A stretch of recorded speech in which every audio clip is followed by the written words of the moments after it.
Good evening. And tonight, it's our end of season finale at the end of an era.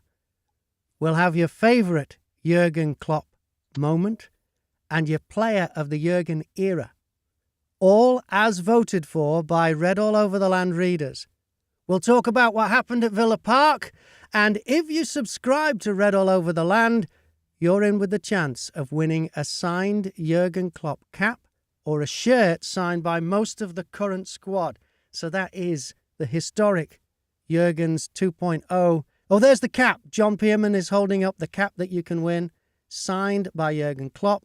And the shirt, have you got time to hold the shirt up, John? Here's the shirt, signed by most of the squad, Liverpool 2.1 or Jurgen Klopp's 2.1, the historic final Jurgen Klopp squad. So amazing prizes, and if you're a subscriber, you're in the draw. Your ticket could be drawn out by Rafa later on tonight. This is the YouTube version of Read All Over the Land, which is the Liverpool fanzine. It's the longest lasting and only surviving Liverpool fanzine. The creator and editor for 28 years is John Pearman. Evening, John. Good evening, Graham. Good evening, Courtney. And good evening, Courtney. Yes, our special guest is Liverpool superfan Courtney Neary. Good evening, Courtney. Good evening, everyone. And I'll start with you, John. How are things going with the fanzine? Well, I'm a bit concerned because I don't know if we're going to have enough to meet the demand on Sunday. Is this because of the special Jurgen Klopp full colour issue, still only £2? It has to be. It has to be. And, yeah, it's been incredible. And I want to thank everybody that's been involved in selling it. That includes places like the Hotel Anfield, Hotel Phoenix, News from Nowhere, and our little team of sellers, which is Andy Knott and Martin, who are at Flagpole Corner, and, of course, Steve, who stands and shouts around the fan park. You can possibly hear him above the band. And at Villa Park, he got a compliment from a steward, didn't he? Yes, the steward said if he had a mouth like Steve, he wouldn't need the megaphone. And he was being complimentary, I think. Okay. And, John, you were interviewed by This Is Anfield, which was the last home game, wasn't it? Was it one before? It was, yes. They came along and asked me my opinion on Jurgen, and I believe the video. Oh, we're going to watch the video right now, but I want you to set it up because you had to stop selling, so you had to have a stand-in while you were being interviewed.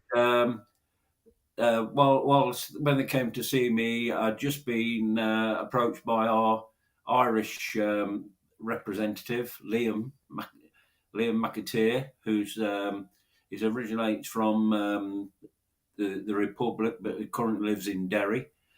And he was there, and he said he'd take over, and you'll see what he's like. He dresses slightly different to me on this occasion.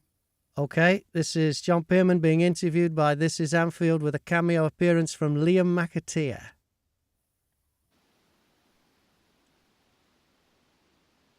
Over the Land, the Liverpool fanzine. Only £2, folks. Come on. John Pearman, editor of Read All Over the Land, the longest serving Liverpool fanzine, the only surviving Liverpool fanzine. John, you've got a Jurgen special issue out. In full colour. Talk to us about that first. This is the fans' own tribute to Jurgen for the 8.5 years that he's been here. It seems a lot longer. It's been incredible at this club. It's not just for this club, but this city. What he's done is unbelievable. It's incredible. And all I can say is we'll never see it like a game. I mean, you've been here through many, many years, seen some of the best managers Liverpool Football Club have ever had. Where does Jurgen sit alongside? He's got to be on a par with Shankly. It's got to be. Not for you. It's just his whole attitude. It's a socialist. This is a socialist city, and he fits the bill. Like Shankly was from Scotland, but he was a socialist, and his outlook on life is very much the same as Jurgen's. He puts the fans first, the team, and then the rest of after that. So yeah, all I can say is Jurgen's leaving Liverpool Liverpool will never leave Jurgen. Here, £2, the Liverpool fanzine, Jurgen special. What's your number one memory, your light bulb memory that you're going to think of on your deathbed, thinking about Jurgen? Fanzine, folks. Blimey, there's too many. I'd last a few years young if I kept thinking of them all. I think the Barcelona night is obviously something special. But if I've got one lasting memory, it's Divock Origi's last second goal and him running on the pitch. That was it, because I stood down, I didn't even know it was a goal, and all of a sudden everybody went crazy around us. Yeah, that's my memory. That's my memory. And such a Jurgen moment. No other manager would have done that. No. Got carried away, showing that he is not just a football manager, but almost one of us. Yeah, it probably cost him about £8,000 in a fine, I don't know. But yeah, he is one of us, and that's the thing. You know, if he comes back, get him a seat on the cop, I'm sure he'll be more than welcome. And just finally, if you want to tell anybody who is watching this, what is the reason for buying a fanzine? Why are they so important to fan culture? Fanzines are the voice of the fans. You know, it's the last pedestal we've got to stand on. You know, you can't write a letter to the Echo anymore. You can't write anything into the programme. The fanzine is the voice of the fans. It's for the fans, it's by the fans, and long may it continue. I wish there were more of us. That was a nice chat with This Is Anfield. They're good, and thanks to them for doing that. Liam nearly drowned you out, though, a few times, John. He did, yeah. Well, he fits the bill. You don't need a megaphone either when he's around. And that video, I believe, has been, if it's not already there, it's a copy is being sent to Jurgen. Oh, so brilliant! He will hear say, yeah. I wonder if he'll ask why you were so wrapped up. How cold was it that day? It wasn't cold. It was actually the hottest day of the. You always need something to put the pound coins in, and I wore my coat, and there was nowhere to put it, so I had to keep the coat on while I was taking the coins, and I only took the coat off when I got home. So I wore it during the match as well. Something people might have noticed as well, John. You're one of the few people that doesn't wear red on a match day. You're the man in black. Yeah. Why is that? Yeah. Well, that started back in about 1997. I turned up wearing black, and somebody said to me, "You look like a vicar." And I said, "Well, I'll wear this. I'll wear black until Liverpool win the league." And of course, Liverpool did win the league. And people said, "Well, why are you still wearing black?" I said, "Because it was during COVID, and I was going to wear a white suit, but nobody would have seen it. So I will now wear a white suit the next time we win the league." And okay. All right. Yeah. Okay. Hopefully next year. All right. Well, let's meet our special guest, Courtney Neary. Welcome to Red All Over YouTube. Tell us about you. Why are you a Liverpool fan? Thanks for having us. Basically, I was born like 10 minutes from Anfield. Lived there until I was like 6, and then moved up towards Newcastle with my mum. Newcastle upon Tyne. Never lost love for the football, even though I got quite a lot of stick for it at school. But yeah, whole family Liverpool fans. My granddad used to be in the old boys' pen when he was younger. My other granddad used to follow Liverpool home and away. And then my dad worked as a steward at Anfield for almost 30 years. So it was very much ingrained in me from day one that I was a Liverpool fan, and when I hit about 12, 13, my love just like full on hit, and I started going as much as I could. And Newcastle used to have a very active supporters club. Do you have anything to do with them? They used to run a bus, I think. Yeah, I used to try and search it and try and find it, but I think when I hit the age, like when I hit like 17, 18, where I could have started going on my own, it was I could never find anything about it. But I hope there's still one going up there and it's still going strong, because every time I go to Newcastle, like when we're in the city centre, there's Liverpool fans, and we always have a chuckle because my stepdad's a Newcastle fan, and we'll always go into the shops up there, or we'll be walking around and you'll see someone with a Liverpool top on, or the shops are selling Liverpool stuff next to Newcastle, and I'm like, see, we're the bigger team, and my stepdad sometimes doesn't enjoy it, but he loves Liverpool too, so... But you don't live up there anymore? No, I moved back to Liverpool just after COVID.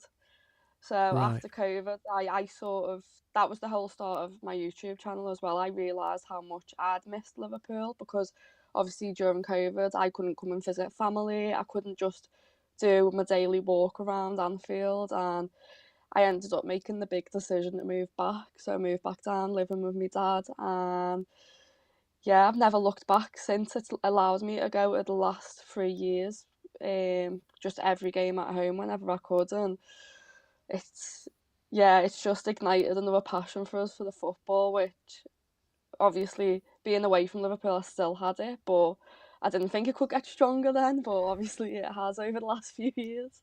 It's a city that stays with you, isn't it? I mean, I was born in Liverpool, but my parents emigrated when I was 2 to Warrington.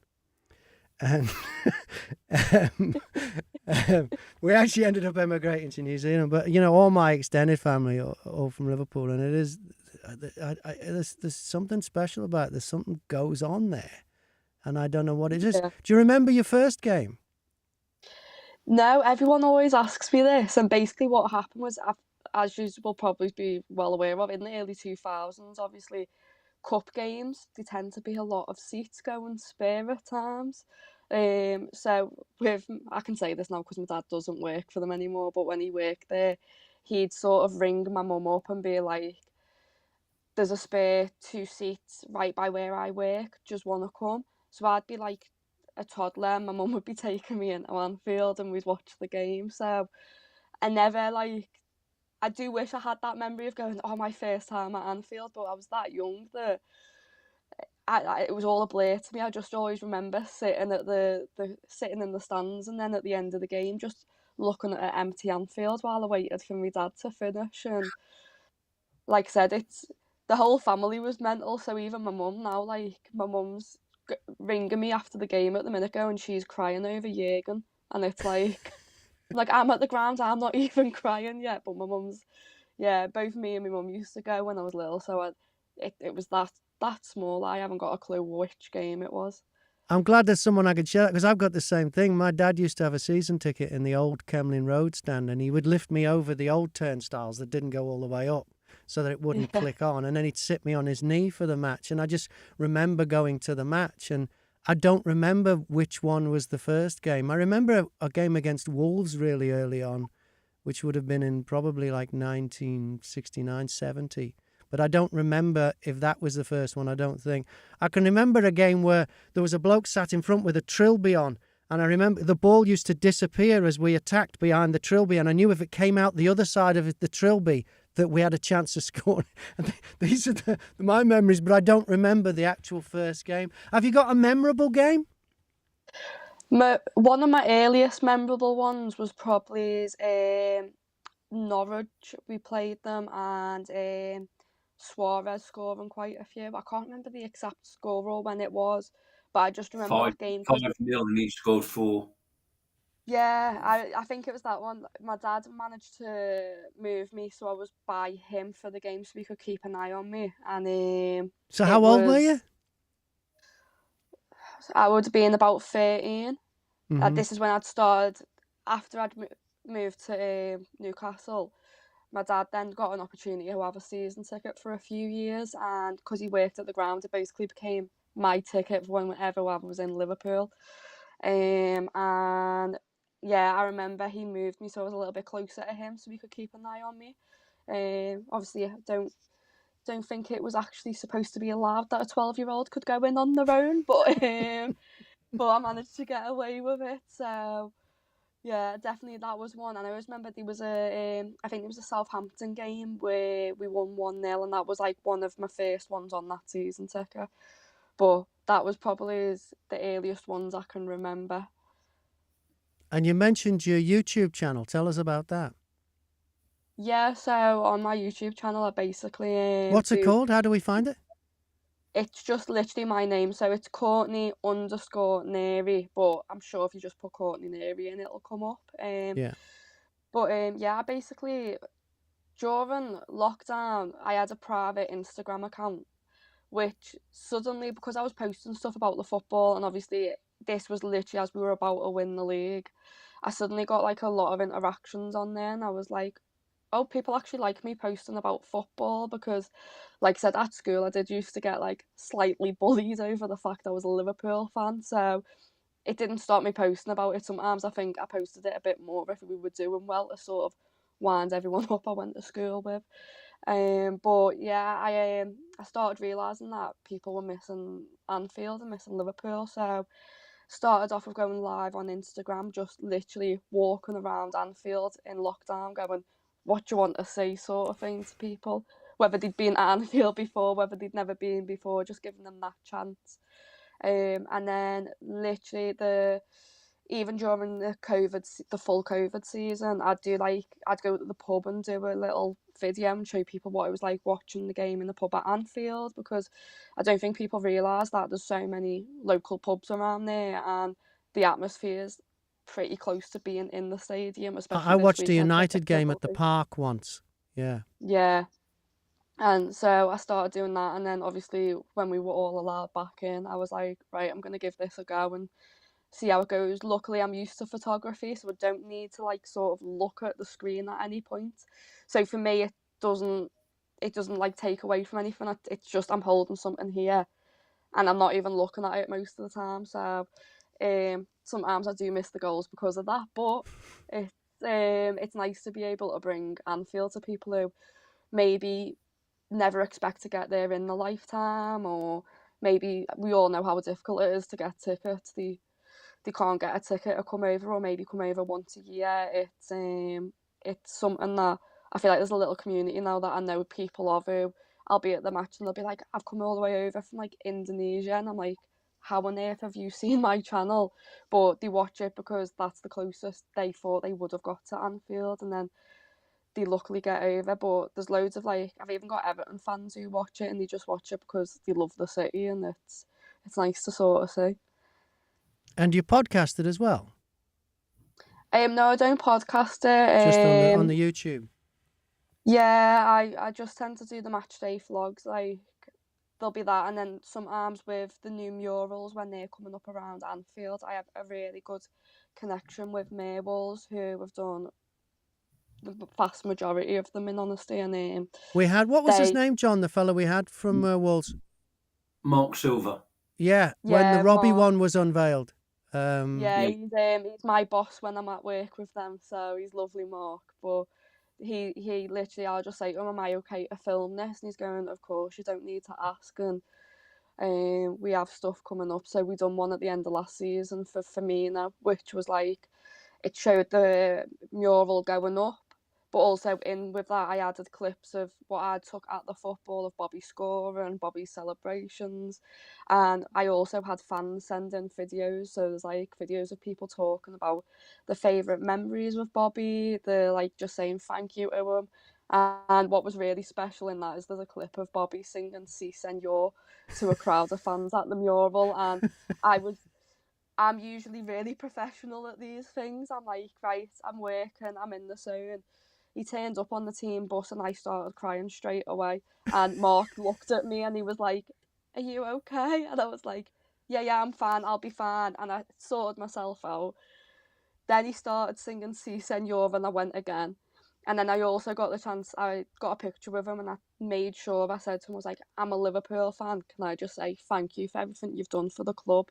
Because he's one of the greatest players in Jurgen's era, alongside obviously Mo and Sadio. So I said that to him, and a lot of the times with them, they can be a bit like, oh, thanks, and then they'll just turn away, because obviously there's a lot of people there. And I had to turn away first because he was going, thank you, and I started crying again. And I was like, I don't want Bobby to see me crying, but yeah, there's a special thing with the murals, and getting to capture them and share them as well is like being amazing on the channel. And we can find, I know that you've got a Twitter, it's at Courtney_Neary, and you said that the YouTube is the same, Courtney_Neary? Yeah. That's how we find Yeah, it. all my social media is Courtney_Neary, just to keep it simple for everyone. Great. Yeah. Oh, well, that's good. John, have you seen any of Courtney's stuff? I don't honestly know. I've seen that many things that's been loaded up over the last couple of years, and I did see the Bobby Firmino when he was there, but obviously that was 12 months ago. So I can't honestly remember. But now I know. Now we've met, even by this way. Yeah, we can communicate again and help each other, share each other's like this. This we send it around the world, and people come up and speak to me. Yeah, John gets a lot of that as well, Courtney. People from all over the world coming up to John. Yeah, I saying they've can seen him on imagine. YouTube. It's They one of just the say, most "Oh." iconic things. What was that, John? So I'm going to say they just come up and say, "I've seen you on YouTube," and I just think, "Okay, that's it." Yeah, you know, and some of them buy the fanzine, which But is you've had them always- from like China and Australia and lots from the USA and Ireland, haven't you? Yeah. yeah. Well, quite a lot in Ireland, and they say they watch us rather than watch any of the others because what do you say? We're simple. Well, yeah. Do we take that as a compliment? Or not? We got a comment last week from Jason Durrant. Do you know Jason Durrant, John? Is a subscriber. Okay, well, that means he's in the draw later on. If you've just joined us and you are a subscriber to Red All Over the Land, the fanzine, you're in the draw to win maybe a signed Jurgen Klopp cap or a signed shirt from the current squad. That draw is coming up on this broadcast, so don't miss it. Yeah, Jason Durrant says, so good to have you online. It's the old meets the new, and you need both in our world. I have a loft full of fanzines. Keep up the good work. You're loved all over the land, John. Thank you very much. Yeah. I suppose I must be on that. I must be the old that he was talking about. But I don't know, John. I don't know. But you're the one that's going to the matches and talking about the current matches as well. So I don't know. Maybe. Well, tonight you're the old and Courtney's the new. We got to have. That'll do. That's fine. Yeah, that's going on. That's going on. Let me just put your name back up there, John. I took them off when we played the video. Right. So we've had a couple of other comments live because we are live on YouTube and Facebook and Twitter and Twitch and LinkedIn and loads of other places. Mark Dean says, I hope tissues will be provided. He must be talking about the fact that this is our last Red All Over YouTube while Jurgen Klopp's the boss, I suppose.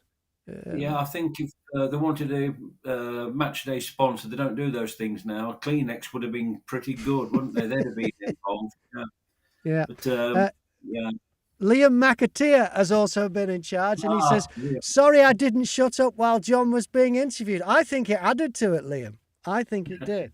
I think it did. So if you'd like to make a comment on this last show, it's there. You can see the comments there. If we get time, we will read them out tonight. If not, we'll put them on the next broadcast.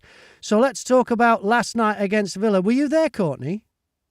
Yeah, I was. What was it like?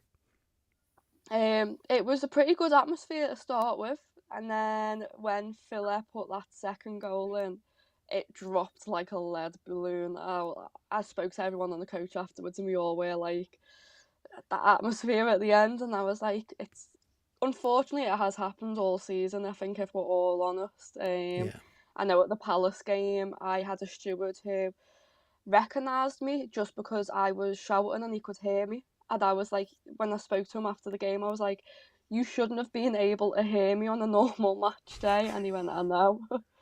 So, but yeah, as for last night, it was emotional at the end. I think it would have probably been more emotional if we had won it, in all honesty. But during that last Jurgen as a red from the away end, and he comes over. And sort of, obviously we didn't get the fist bumps like we were all hoping for, but just a little him touching the badge coming over and that, it set me off because I don't know if I'm going to be at Wolves at the weekend. Like probably most people, I'm struggling for a ticket. And for me, that was like my little way of saying bye to him, and it sort of hit me that he was going in that moment. And I got really emotional over it. I think if anyone watches the video at the end during that little clip, if you listen carefully, you can hear me singing, and you can hear it like my voice breaking as I'm singing because I was trying to stop myself from crying.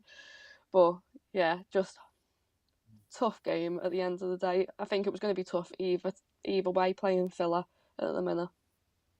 What did you make of it, John? I think 3-1 up with 5 minutes left, plus the time added on for VAR. yeah, time added on for whatever that nowadays. You know that's ruins anybody wanting to catch the last train even at Villa. Yeah, I think Courtney said we've been seeing it quite a lot, certainly since the turn of the year. And you know we concede goals so easily. We've got the best goalkeeper in the world, the best centre half in the world, but we're conceding goals. And I think the first job for the new man is sort out this defending, because the team shouldn't have to go to games and think, well, we've got to score 3 or 4 to win. Not away from home. But we'd have probably put 4 or 5 past Villa on a normal. If that had been the team of say just after the turn of the year when we were hitting everybody with tickle brilliance. But I've just got a feeling that Jurgen said before the game that his biggest mistake has been not playing Harvey Elliott often enough. Harvey's come on and changed games. He was great last night. The last 2 games he's taken Harvey off, and the game's changed.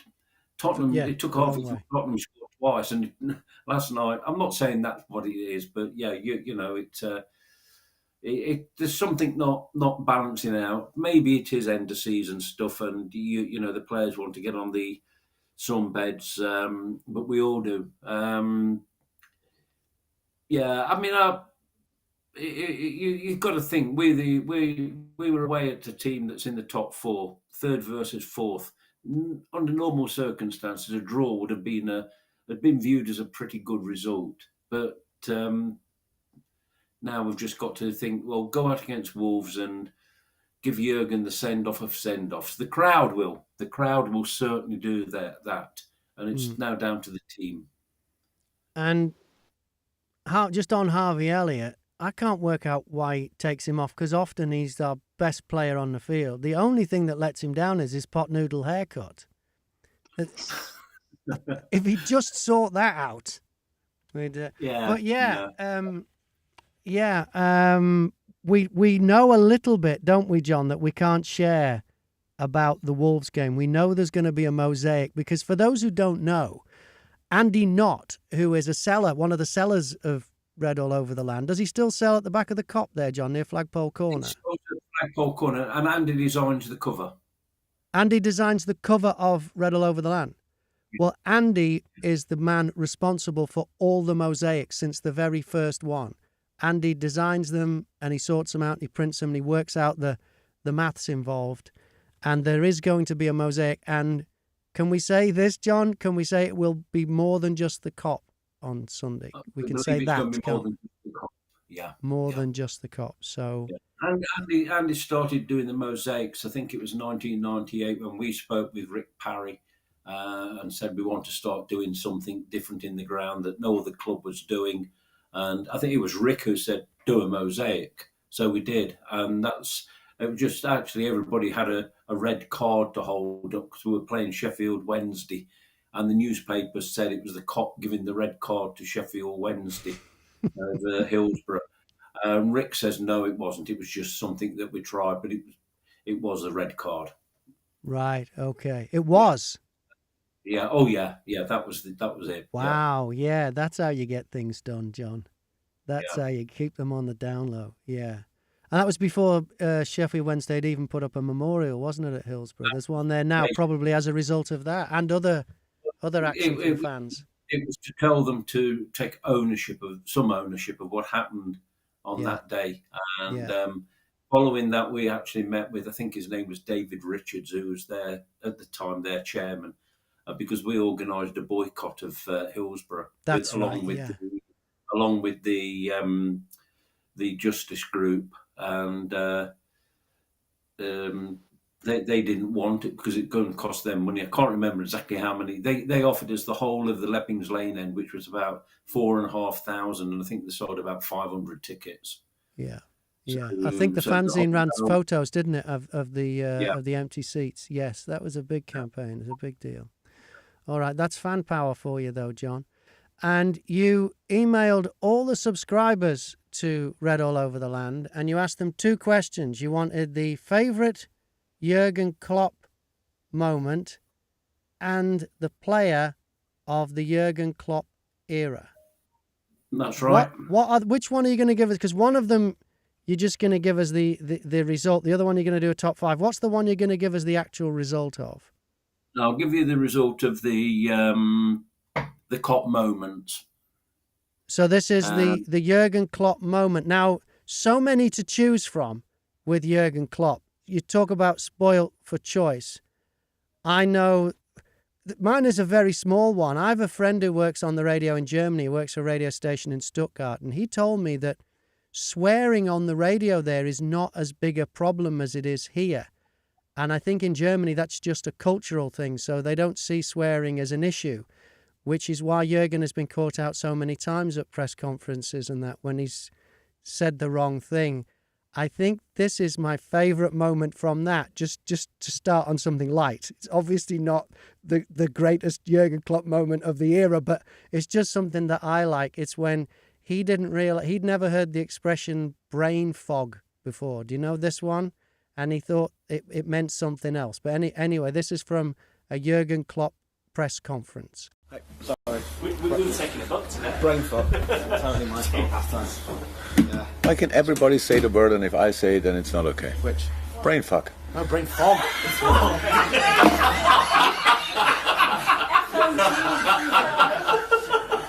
Lies. So he didn't say that. What did Fog. you Fog. Anyway, come on. And that's what? F-O-G. It's like mist. Misty. Okay. Sounds in my ears exactly the same, to be honest. Vinny.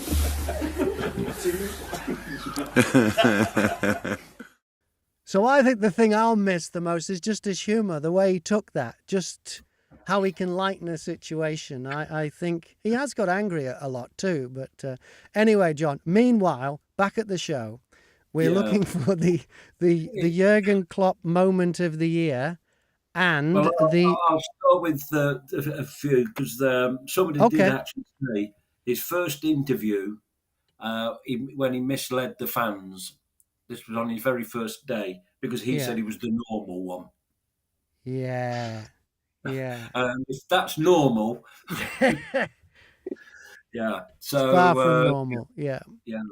And another one, somebody else said there was strangely enough, was a journalist at Aston Villa some time ago, and he asked Jurgen a question, and Jurgen answered it in that rapid way that he always does, and the guy said, "I don't understand a word you've said." So that was some, and I think if you remember, we had Alan Green on, and Alan Green said he can hardly understand him at times. Yeah.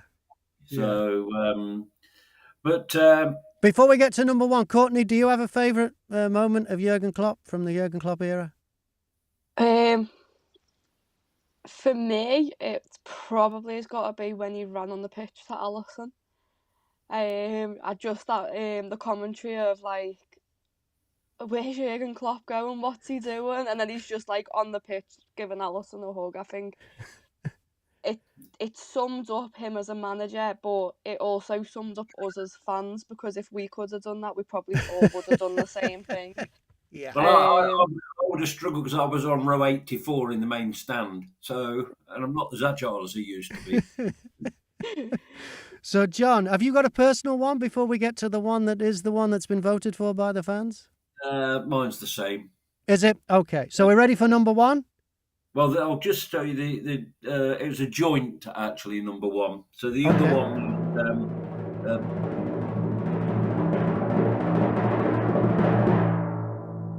it was Barcelona and the Trent corner. And again, I think the fans were confused because when Trent took the corner, a lot of people weren't even looking, including Jurgen. You know, they were all thinking, okay, what's going on now? And, of course, Divock put the ball in the net. I don't think even Divock knew what was going on. But obviously the real one is, again, the goal against Everton. And when that ball hit the bar, I was sitting up there, and as I say, I think it was on row 84 of the main stand, right on the halfway line. And the ball hit the bar, and everybody, because it was a miscue from Virgil, and the ball hit the bar, and then all of a sudden, did it bounce on the bar twice? I know Little Arms just went like this, and he couldn't get there, and Divock headed it in, and there was there must have been a split second, nanosecond, where nobody did anything. And then all of a sudden, everyone realised it's a goal. And if you watch actually Divock, he goes and gets the ball out the net, as if we need to go back and score another. But then all of a sudden, he realised what was going on, and all around me, people were falling over themselves. Combination of laughing and then cheering, and I think when we, as the final whistle went, what was it? A minute later,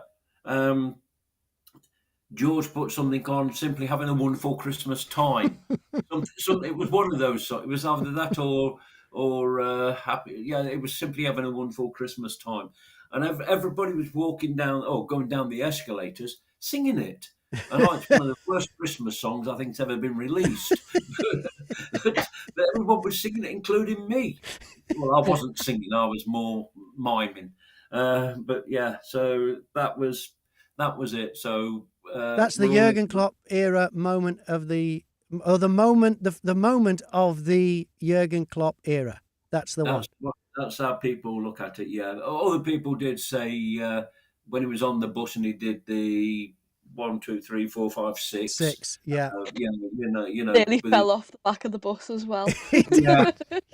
Yeah, I think he was on the Strand then, wasn't it? No, I think that's where I was. But it was before they got to the Strand. But yeah, so that was really something. I mean, that whole day.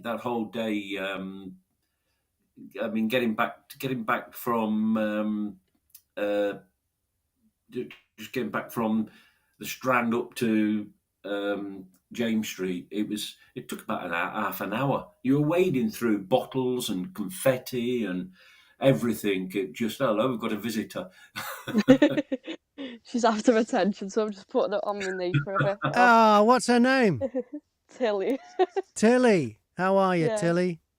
Usually if I say Jurgen Klopp to her, she gives a head tilt, but I don't think she's talking to him at the minute after he's announced he's leaving. Oh. Well, we've got another dog coming up later on. My dog Raffle will be drawing the raffle. If you're a subscriber to Red All Over the Land, the fanzine, you're in the draw. You might win a Jurgen Klopp signed cap. You might win a signed shirt of the current squad. So that is coming up. So if you like that, or if you just like dogs, another dog coming up a little bit later on. All right then, John, let's move to the player of the Jurgen Klopp era as voted for by readers of Red All Over the Land. Are you going to do a top 5 on this one? Yeah, well, okay. Number 5 was Sadio Mane. Yeah. Who, of course, Jurgen signed. Number 4 was James Milner, who Jurgen didn't sign. He was donated by Brendan. Yeah. Number 3 was Virgil van Dijk. Yeah. I think Virgil for me, Virgil was the turning point in Liverpool's fortunes, because up until he was almost like the last little piece of the puzzle. Obviously, he wasn't. There was more to come. But from then on, that's when we had belief, I think, for me. Anyway, yeah. So he's number 3. Yeah. Yeah. Number 2 was Mo Salah. Right, of course. So that only leaves us with the player of the Jurgen Klopp era as voted for by Red All Over the Land readers, John Pearman. And this one, Courtney can start crying or singing. It was Si Senor. It was Bobby Firmino. Yeah, Si Senor, yeah. It's because he was again the player that was bequeathed to Jurgen, and I can remember at the time saying, "Well, he's not done anything."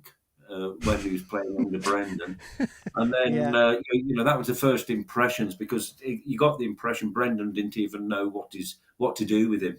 He was just out there. Then of course he Jurgen comes along, and it was a game of Manchester City, wasn't it, when it all turned round and he was backheeling the ball here and doing this and doing that. And from that day onwards, yeah, and I can remember him scoring those goals against Arsenal when it was like slaloming in the snow, when he weaved through the Arsenal defence and putting the ball in the net. And he doesn't look, when he's putting it into the empty net, he's looking in a different way.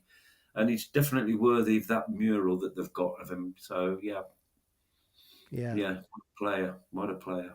Well done to Bobby Firmino. Mark Dean has been in touch. He says, worked at the derby in the away end as a steward, brilliant, and to silence the blue half was great. He's talking about that Origi goal that was the moment of the season. Someone calling themselves Yari Lintula. Or could be, their name probably is Yari Lintula. From Finland, I think. From Finland, Yari, hello. Well, good luck later on when very soon actually, when we do the draw to win the signed Jurgen Klopp cap or the signed shirt. That is coming up. One memorable moment was when his glasses shattered while celebrating a goal against Norwich. Yes, there's so many, isn't there? So many.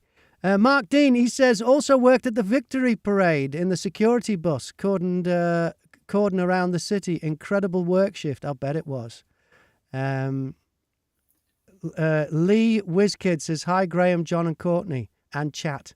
I don't know what that means, but hi, Lee. Good to talk to you. Yeah. All right, then. Shall we do this, John? Shall we get on with our raffle? Do you want to just show us the prizes one more time? So there will be 2 tickets drawn. If you're a subscriber to Red All Over the Land, the fanzine. So it's not if you're a subscribe to this YouTube channel. I want to make that clear. You might be both, probably are. But if you're a subscriber to Red All Over the Land, which means you get the fanzine in the post, then you are in the draw. There will be 2 tickets pulled. One of them will be for the cap, and the cap signed by Jurgen Klopp, John. Yeah, signed by Jurgen. You possibly can't see it, but it's just see it there. Jurgen. Yeah, there. Yeah. And this was given to us by the football club from the Former Players Foundation. So you know it's 100% genuine. Yeah. Oh, 100%. Yeah. And actually, everybody that's bought it also bought a copy of the issue 303s in for this. So. Well, everyone who did what, John? Yeah. What, everyone who purchased a copy of that. Yeah. Yeah. Okay. So, all right. Draw for that. Yeah. Okay, great. And the other prize that we'll be drawing for? The shirt, again, donated by the club. So it's genuine? Yeah, so it's genuine. So we've got that donated by the club. But both items were donated by the Liverpool Football Club. Okay. All right. Well, it's time for Rafa to draw the raffle. Now, this was recorded earlier, but it is a genuine draw, but we recorded it earlier because of the way that Rafa is. Good luck, everyone. This is your chance to win one of the big prizes. Rafa, another big job for you today. You have to draw 2 raffle tickets this time. The first one will be for a signed Jurgen Klopp Europa League cap, and the second ticket you draw will be for a Liverpool shirt signed by the majority of the current squad. You got that? Now there will be 1 ticket in this draw for every subscriber to Red All Over the Land. So if you're a subscriber to Red All Over the Land, there is a ticket there that Rafa may draw. Okay, Julie is going to bring in the tickets. There you go. Now Rafa, get in there. Find the winner. First ticket is for the cap. Pick a ticket. Pick a ticket, Rafa. There it is. That's for the cap. Yes. Okay, and the second ticket? Rafa, let's give you a treat. Good boy. Pick a ticket. Rafa, pick a ticket. Get in there. So you got one? Pick a ticket. Oh, no. Pick a ticket. Pick a ticket. Here it is. This is the second one for the shirt. Okay. So the winner of the cap is what number? Number 97. And the winner of the shirt is? Number 219, 219.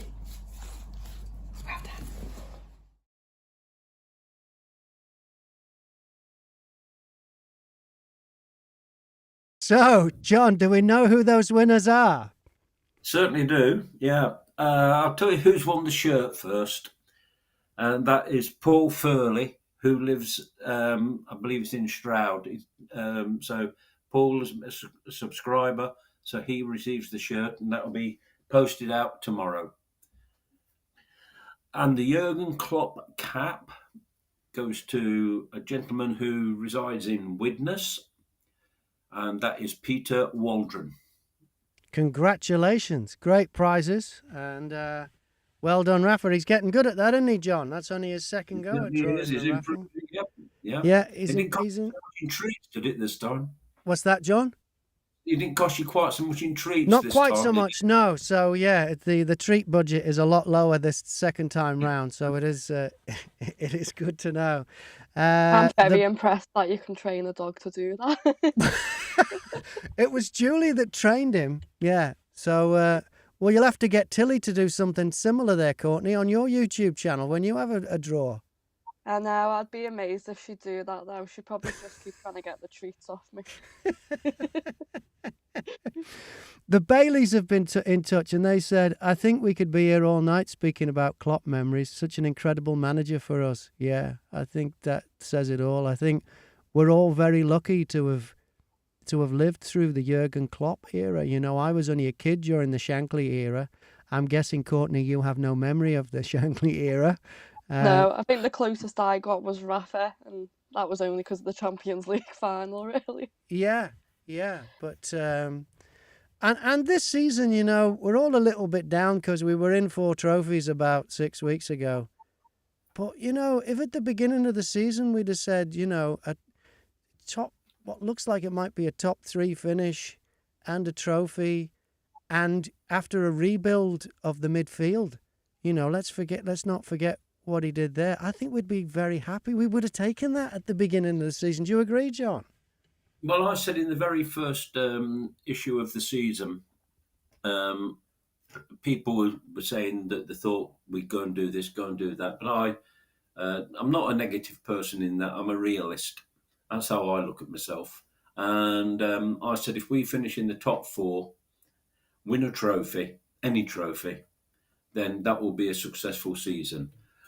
The trophy I wanted more than any, believe it or not, was the Europa Cup. Because if that had been Liverpool in Dublin, the Irish Sea would have been awash. You know, they're talking about the immigration problem. Blimey, they've had that many small boats going over, but they've not got to worry about that now, and it's going to be between Atlanta and, of course, Zabi's team, Bayer Leverkusen. So. Not to be. So, but I will say this: of all the trophies that Jurgen's won, the one that we won this year in February down at Wembley. I don't know if Courtney was there, but just to see that team when you looked who's on the pitch: Jayden Dans, Jamie McConnell, Bobby Clark, and people like that, and They actually played and won a trophy. Now, I'm not criticising anybody here, but Harry Kane has been the England captain for, I don't know how long. He's been decorated by the royal family, Lord Harry or whatever he was, and he's never won a trophy. So these lads are now, you know, just turned 18, 19, and they've got trophies. And Jurgen himself said that meant more to him than any of the others, and you only had to be there. You only had to be there to not just witness it, but feel it. You could actually feel something that day, and it was sensational. And I know coming home on that coach, I don't know how many bottles of red wine we downed, but quite a few. It was special. You know, the whole day. And that was because of what happened on the pitch. You know, we wouldn't have these memories and moments if it didn't happen on the pitch. But that was something else. You know, when I can remember him sending those substitutes on with, what was it, 5-6 minutes of normal time to go, and I'm thinking, what's he doing? That shows you how much we know. and then those three lads were playing out there as if they owned Wembley Stadium, and that was special. So at the end of the season, we have won a trophy, and it's going to be one of the most famous trophies Liverpool have ever won. And another Today. Klopp memory. Robin Yeah. Clague, Clague, Clague, is that how you say it? Do you know him, John? Do you know Robin? Yes, very well. He's been in touch. He Lives says in plenty of Morecambe. memories. What's that, John? Lives in Morecambe. He says plenty of memories. He wasn't frightened to support the fans, especially when we took stick over the booing of the national anthem. Like John has said, a true socialist.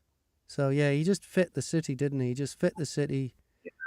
Yeah. He just slotted right in there with the fans. He got the fans. They got him pretty quickly, or we got him pretty quickly, and then it was from then on. Courtney, do you want to say anything else in closing about the season or the Jurgen Klopp era?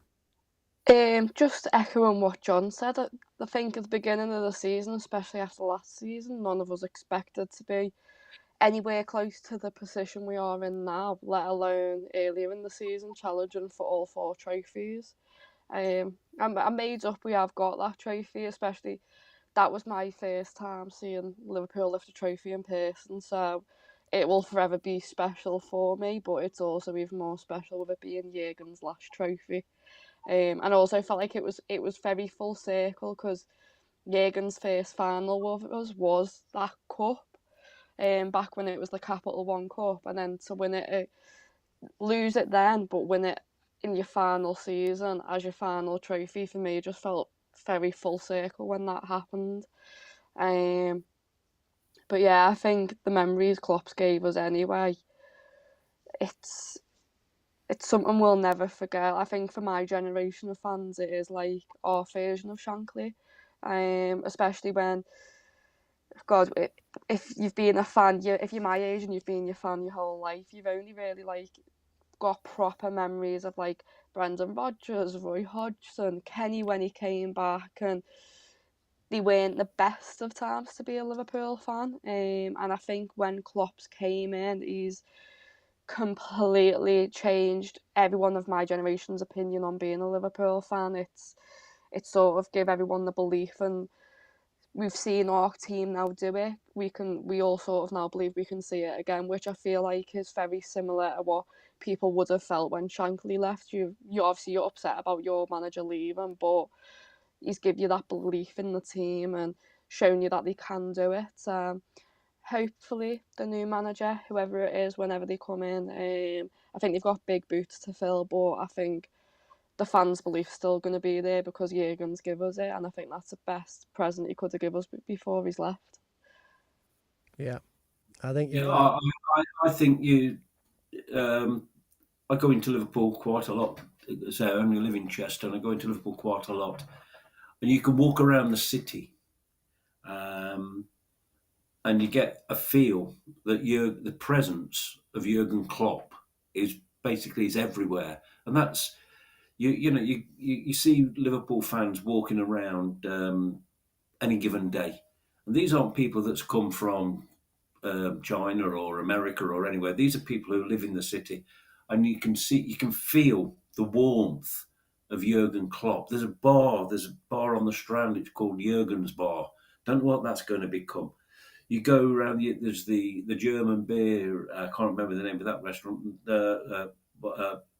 bar, but they're all Jurgen. And there's in Bowl Street. There's a Bavarian restaurant. I bet they're going to make some money this weekend with people coming in for the and it's just like you get the feel that he reconnected the city with the football club, and that takes some doing.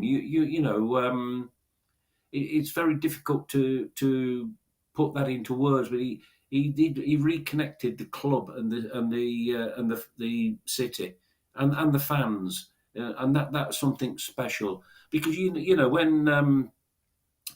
We'd gone through, like you said, we'd gone through Roy Hodgson, we'd gone through the other owners. We can't even mention the names, and to be polite. And we'd had Roy Hodgson's era. Brendan was sort of he had the nearly season, but then he totally lost it. But Brendan, But he was dull. Ask a Celtic fan about the difference between Brendan and Ange, who was the manager last season or for 2 seasons. They are chalk and cheese. Nobody's the same. I mean, Bob Paisley was totally different from Bill Shankly, totally different attitude, and probably in terms of football, a better manager because of his tactical nous and everything else. And but Jurgen connected the club. The club and the fan base had been broken. It was almost like a divorce, but now it's a remarriage, and it's up to the club, the owners, FSG, to maintain what Jurgen's put in place. Don't think because new broom and all the rest of it. Keep what you've got. That's what happened when Bob Paisley took over. He never changed a thing, or as he said, Shankly built the foundations. He put the roof on, and Jurgen's built not just the foundations. He added a few more floors as well. The new guy's got to maintain that. He's got to keep the fans on side, and hopefully that will happen. The voice of the fans is Red All Over the Land. This is the special Jurgen Klopp tribute version. It's full colour. It's only £2. About how many copies will be on sale on Sunday against Wolves, John? There won't be that many, will there? You've near enough sold out. We're down to around 150.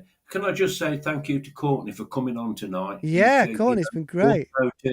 It's been lovely seeing you and hearing your opinions, and I look forward to watching your own shows. And if you ever want to come round on a match day, not Sunday, because I'm going to confess I won't be there, but the pre-booked holiday from last year. But yeah, you know, I'll always be willing to give my opinion. You'll recognise me quite easily.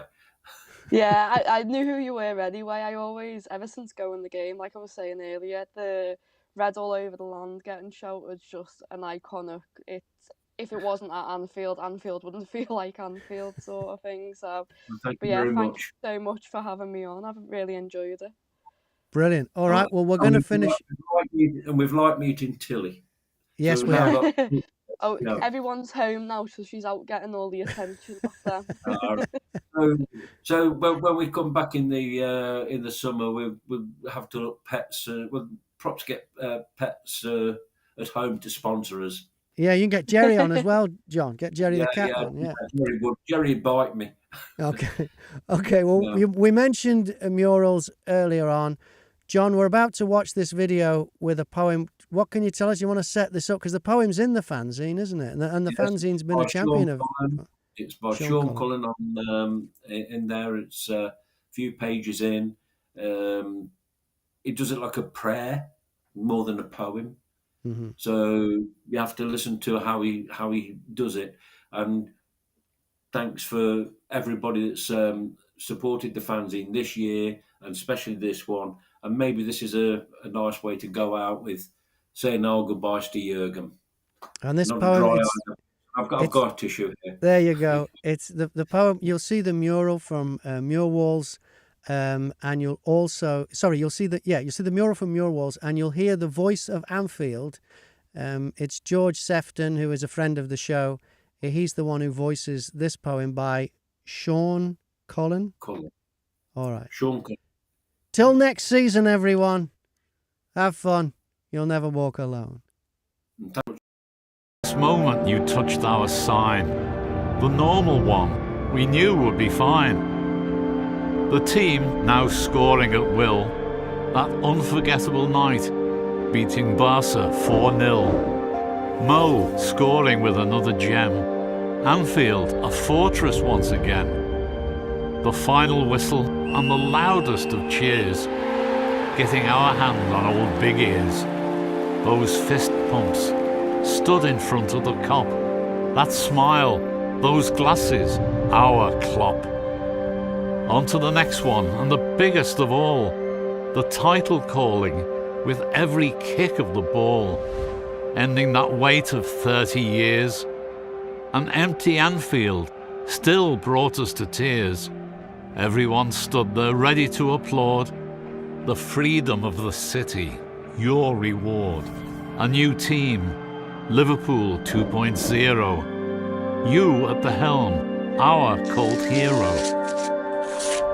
Wembley, the youngsters stepping up, adding to history, another League Cup. Thanks for everything you've done. Most of all, for making it fun. This place will always be your home. Jürgen, you'll never walk alone.